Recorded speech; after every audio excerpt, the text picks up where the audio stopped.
Hello and welcome back again. We're into hour 5 of the 24 hours of RARE. I hope that you've enjoyed things so far with the content this morning. In this hour, we are going to feature a Canadian organization called GBSCIDP, the Foundation of Canada.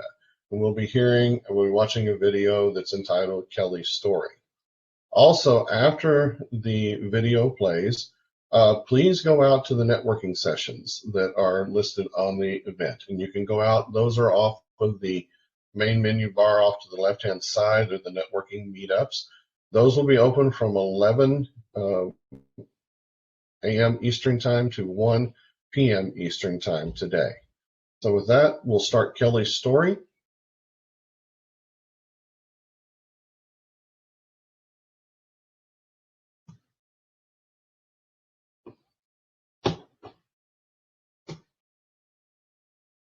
My experience with GBS was with my 19-year-old daughter. You know, she was a normal 19-year-old and started to get some really weird little things going on with her that nobody could really figure out. The first symptoms were my hands feel like they're sometimes cold, my fingers, and sometimes they're warm. I mean, I'm thinking that was probably tingling, but that was her description of it, was hot and cold. One night she woke up in the middle of the night with an itchy tongue. You know, and I'm like, an itchy tongue? Okay, well, it sounds like you're allergic to something, you know, give her Benadryl. And then weakness in their legs going up and down the stairs, 2-footing every step. You know, it's kind of like, oh. But they were very faint. So the time it took from when I noticed symptoms till the time that she was diagnosed was probably around 3 weeks. Yeah, 3 weeks of kind of going to the hospital, to the doctor, and the hospital sending us away saying that, you know, she's got anxiety, or there was a lot of different things that, so, you know, she was getting kind of tired of going. I remember being at the doctor's one day and just getting her checked out, and as we were walking out the door, she fell. People were kind of like, oh, something's really wrong. And we ended up going home. We went to the Emerge, and the Emerge, it was out the door, and she says, I'm not going. So I took her home, and then we rushed her in that night. One great doctor, he just said, you know, I think her diagnosis, I think she's got something called Guillain-Barré syndrome. Me and my husband were just kind of shocked, but it was a couple hours, and it was one doctor that kind of had seen it before. A lot of the other ones hadn't.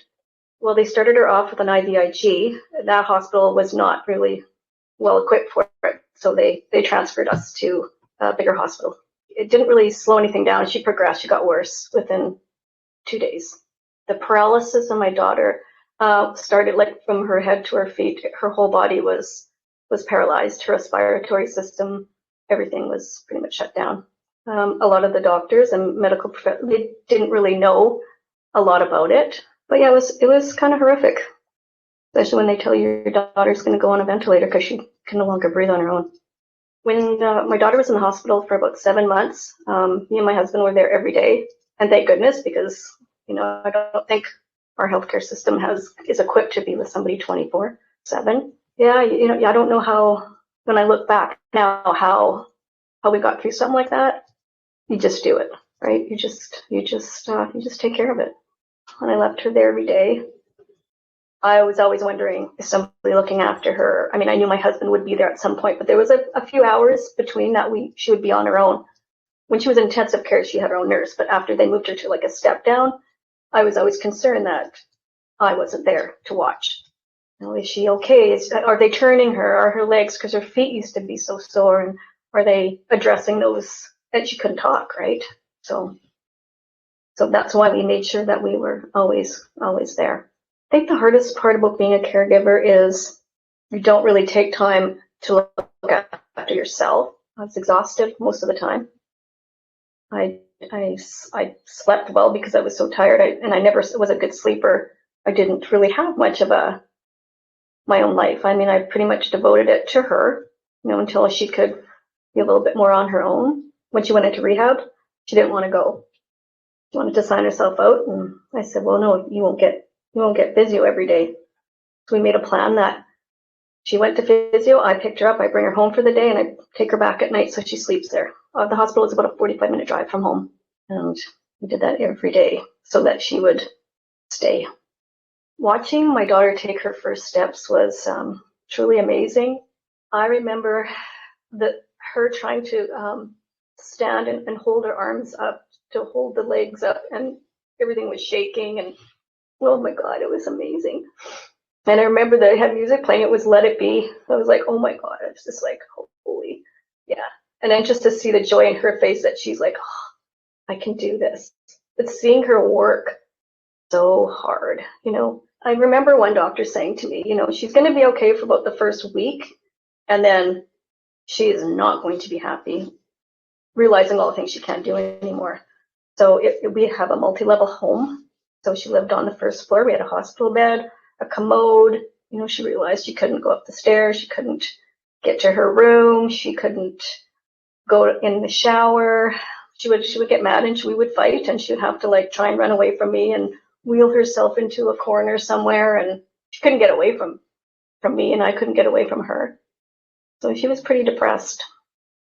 Hospitals don't provide, or maybe can't, emotional support and mental health support for after. She needed some type of help after, psychologist or whatever, to get her through what she had just been through. And there was really no support aftercare. The advice I would give to caregivers, and I've heard it from a few people saying that, like, don't search the internet. Well, I did, and I found the foundation. I met Donna. Donna was my lifesaver, because every time I had an issue, I would call her like crying, and she'd always take the time to talk to me and to meet the foundation and to be part of it, so that maybe I can, help out. My daughter's she was 19, she's 25 now, but she kind of wants to leave that behind her. So as a caregiver, I'm hoping that I can help somebody. Any of these things that happen are not in your control, so don't try to control them. Everything will be okay.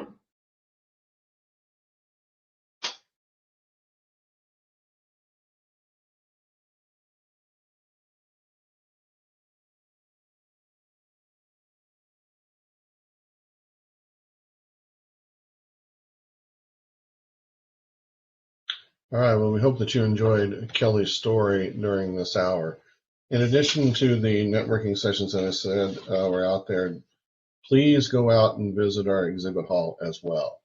We want to make sure that people are able to connect and see what's out there in our booth. There's some great resources that are available, some great evergreen content, links, downloads, and you have a chance to talk with some amazing booth representatives from these organizations as well. So thank you for your time again. Coming up in the next hour, we're going to hear from, we start hitting the East Coast of the U.S. We're going to be hearing from Rare New England, a nonprofit organization, and also Scheuermann's disease, or the SD Fund. So thank you for your time. Join us at the top of the hour at noon Eastern time for our next session. Thank you.